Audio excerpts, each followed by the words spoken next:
Welcome to our Braid Let's Play video. As you can see, at the beginning of the game, you're dropped in front of a fiery backdrop of a city burning. You control a character named Tim, and the only logical way to progress to the beginning of this game is to walk to the right towards this house, where you see a cutaway that allows you to select which level you want to load into. So in this level, you're presented with some pages that read, Tim is off in search to rescue the princess. She's been snatched by a horrible evil monster. This happened because Tim made a mistake. Not just one, he made many mistakes during the time they spent together, all those years ago. Memories of their relationship have been muddled, replaced wholesale, but one remains clear, the princess turning sharply away, her braid lashing at him with contempt. He knows she tried to be forgiving, but who can just shrug away a guilty lie, a stab in the back? Such a mistake will change a relationship irreversibly, even if we have learned from the mistake and would never repeat it. The princess's eyes grew narrower. She became more distant. Our world, with its rules of causality, has trained us to be miserly with forgiveness. By forgiving too readily, we can be badly hurt, but if we've learned from a mistake and become better for it, shouldn't we be rewarded for the learning rather than punished for the mistake? What if our world worked differently? Suppose we could tell her, I didn't mean what I just said, and she would say, it's okay, I understand. And she would not turn away, and life would really proceed as though we had never said anything. We could remove the damage, but still be wiser for the experience. Tim and the princess lounge in the castle garden, laughing together, giving names to the colorful birds. Their mistakes are hidden from each other, tucked away between the folds of time. Safe. So, this is essentially the way that the narrative is told throughout the story. It's with these pages. As we load into this first level, it's pretty obvious what to do. The player is presented with this obstacle stairs and the plaque that reads spacebar, so it makes sense. It's an affordance given that you're just told what to do. Same thing with these up arrows here. This next one combines two elements, so you have to climb up and then use gravity to fall over onto the obstacle. So that you can see that as a gradual increase in both difficulty and the use of mechanics together. Now this is the first time that the player is introduced to the concept of puzzle pieces within the game. So the first one is very easy to obtain. There's not really a lot of challenge associated with that. Right here we have one of the enemies of the game that are a lot like Goombas from the Super Mario Brothers franchise. Here we use what the plaque had told us before, to jump on a Goomba to grab that puzzle piece. And then right there, actually, I died. And what you're shown when you do die in this game is that dying isn't final, and that when you do die, all you have to do is press shift, and then it reverses time, and you're able to go back and correct the mistakes. So this is kind of alluded to in the narrative that was given when we read the pages before we loaded into the level, about being able to correct mistakes, or being able to go back in time and change what you did. So there's a bit of a connection between the text there and then also the gameplay. So right here we can see that I got that puzzle piece. It took me a little while. I had to jump on the heads of both of those enemies to be able to jump higher. And then we load into the second level here. So at the beginning of the second level, the player is introduced to a key that is sitting on this ledge. It's shiny and gold, so it kind of invites the player to grab it. And here we see another example of an affordance, the door with the large keyhole on it. So it's pretty obvious to the player that they need to go grab the key, take it up the ladder, and then use it to unlock that door so that they can proceed through the level. We're also introduced to clouds here that move, that are a reoccurring element of the game. Grab another puzzle piece, and then off to the side here we see that there is an actual board for the puzzle pieces to be configured within to make some sort of a picture. Almost looks like a painting. And we don't do it here, but you can in each level start constructing the puzzle with the puzzle pieces that you collect. You can also do this at the cutaway uh, screen where you can select which level you want to load into. You can construct each of the puzzles. We get into another level here called Hunt. And what the objective is here, you can see at the top there's some cartoonish representations of each of the enemies. And when you stomp on their heads to kill them, they get a little X over them. And that's kind of the objective for this one. So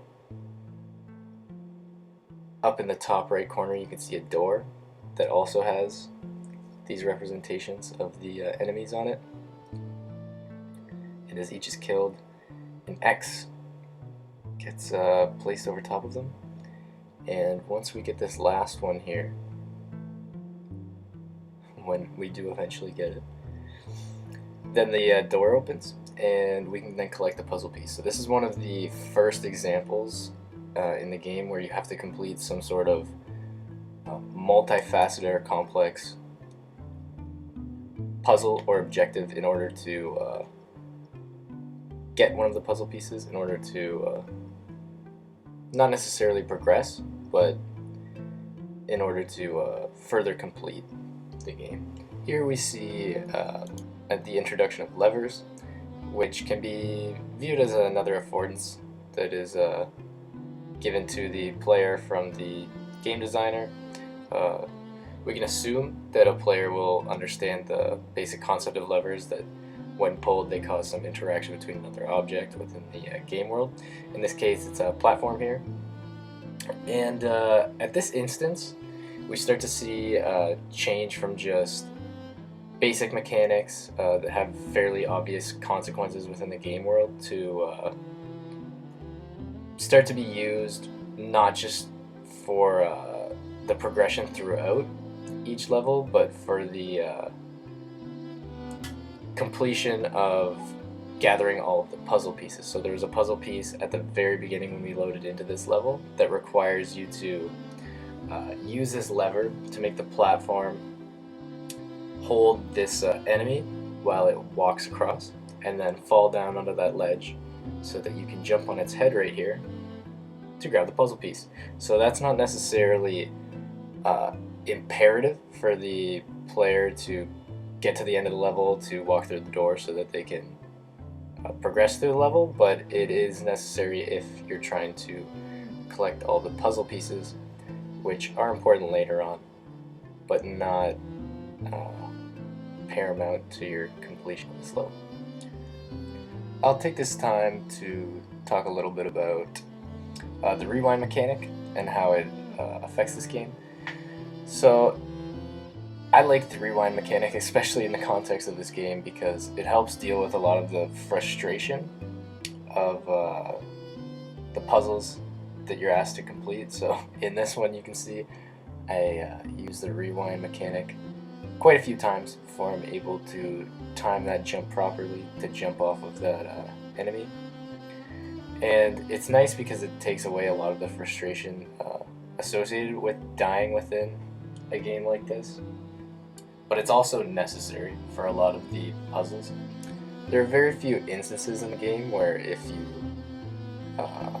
do not do something properly on your first time trying to do it, that you are then hindered from completing or collecting some sort of part of the game. Not until the much later levels do you even start to see something resembling this. So because of that, a lot of the time the worst thing that can happen to you as a player while playing this game, and something that happened to me certainly while I was playing it, was that if I ever did become too frustrated or just couldn't solve a puzzle, that the next course of action was just to complete that level. You can just go through it. A lot of just traversing the level is really not that difficult. It's more that you find the difficulty in solving the puzzles. So here at the end we have another little homage to Super Mario Brothers. We have the flag that you walk across that goes down like at the end of Super Mario Brothers levels, and then we also have the dinosaur at the end saying, "Sorry, but your princess is in another castle." Here, as we exit the level, we go to the puzzle piece board, where you can then construct a puzzle from the puzzle pieces that you collected in that level. As you can see here at the side, there's some buttons that show you how to manipulate the puzzle and how to put it together. So you see here I'm working through this, and you can move it around. Something I found funny about this was just that in this game you're progressing through a platformer, and your main objective besides just getting through the level is to collect these puzzle pieces. So to collect the puzzle pieces, often you have to solve puzzles within the game, so I thought it was kind of funny that essentially you're solving puzzles to get puzzle pieces to then solve an actual puzzle so that you can progress through the game. So that's one of the things. At first you don't have to solve these puzzles, but then at the end, to get to the final level, you have to have collected all of the puzzle pieces and constructed them into the correct image that you see here in order to unlock the last level. So I thought it was kind of a unique and funny connection there between puzzles and puzzle pieces, and then puzzles once again. So once you complete each level, you go back to this cutaway view of the house, and after completing one level, you're then presented with another room that lights up and another level which you can then start progressing through. As you progress throughout the game various levels in each room, you find that each room's levels have a different mechanic that's central to the kinds of puzzles that you'll be completing in each level. So in one level, you're introduced to green glowing objects that are immune to time manipulation. In another one, you are introduced to the ability to fast forward and rewind time by moving forward or backward horizontally within each level. You're then introduced to the concept of having a shadow self that follows whatever action you did prior to rewinding.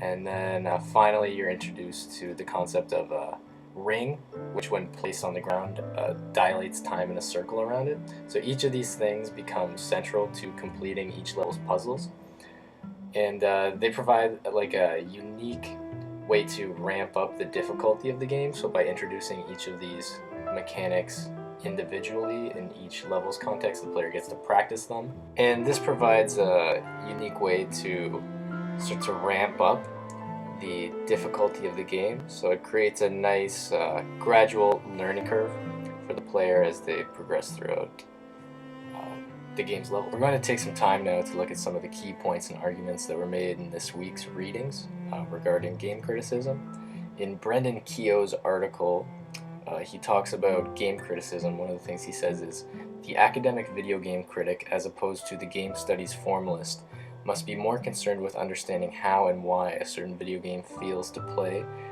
than with how well it fits into a predetermined and arbitrary notion of gameness. So here we see a deviation from the classic definitions, or the classic analysis or ways of analyzing video games that we've been looking at for the past couple of weeks, in terms of the merits of the frameworks of both ludology and narratology. So what we see in the way that Keogh presents game criticism is that there's a shift into starting to look at games in a more holistic sense, to get an idea of how they play and why they play a certain way. In this way, game criticism incorporates both elements of ludology and narratology in order to critique the game in its entirety. Something that I think is worth noting is Braid's use of modalities. So we learn that modalities are domains of practice that have their own unique ways of creating meaning. And Braid incorporates multiple modalities within itself to help better represent meaning within the context of the game and help to provide an overarching narrative. So for instance, the pages that the player is presented with before entering each new set of levels can be likened to a novel in that it presents text on the screen in a way that we would be very familiar with. Additionally, the use of puzzles helps create an image that provides a more abstract meaning for the player. Braid is a game that relies heavily upon incorporating its narrative into the gameplay, but also utilizing its gameplay as an extension of its narrative form. One of its greatest strengths as a game is that it isn't one that relies solely on either framework. An example of that would be how the rewind mechanic plays into the narrative story of how Tim is always looking to redo past mistakes and transgressions. Also, especially as the game progresses, a lot of the puzzles become very meticulous and require the player to invest a lot of time into completing them, which also is accentuated in the narrative, which speaks to Tim's obsessiveness.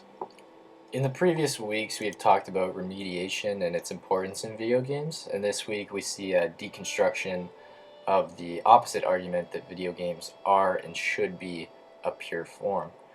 This week we are presented with the idea that video games should contain a unique purity that doesn't rely on other mediums. In Keogh's article, he writes, "Focusing on what differentiates video games from other media while denying the similarities was, originally, a necessity if skeptical university departments were going to pay attention. Though it was a necessity, we think it is no longer useful to differentiate video games from other media forms due to the prevalence of remediation in contemporary video games. Braid, for example, is a game that heavily features remediated components from forms ranging from paintings, literature, music, and movies. Specifically, Braid's rewind mechanic is an example of this. So while using the rewind mechanic, the player is subjected to the sound associated with rewinding a tape, whether it be audio or video, as well as the visual scratchiness often linked to the rewinding of tapes. So this particular use of remediation allows the player to create affordances based on their previous understanding and interaction with these other media forms.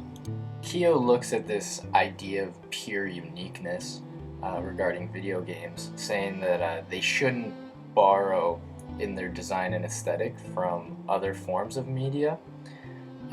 There's this idea that video games are exceptional and that video games are being held back by their ties to old media. But Braid was created with the intention of being a game that would embody a counter movement to the modern video game. Braid set out to be a game that would act as a counter movement to the modern video game, and it does this by unabashedly incorporating references to other works in it, and this can be seen as a differentiation from modern video games, which are attempting to achieve this pure uniqueness. But Braid doesn't make the mistake of thinking that it exists in this void. It knows that it comes from a long line of platformers, and while it creates its own unique identity by doing certain things in certain ways, it doesn't deny that there have been games that have come before it.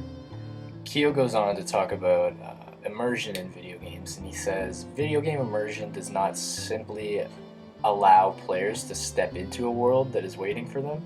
Rather, it requires a significantly active role from the player. Braid is a good example of the use of active participation of a player in order to create an immersive experience within a video game, because although Braid is not a simulator, it creates an immersive experience in a different way through challenging and rewarding gameplay and narrative exploration.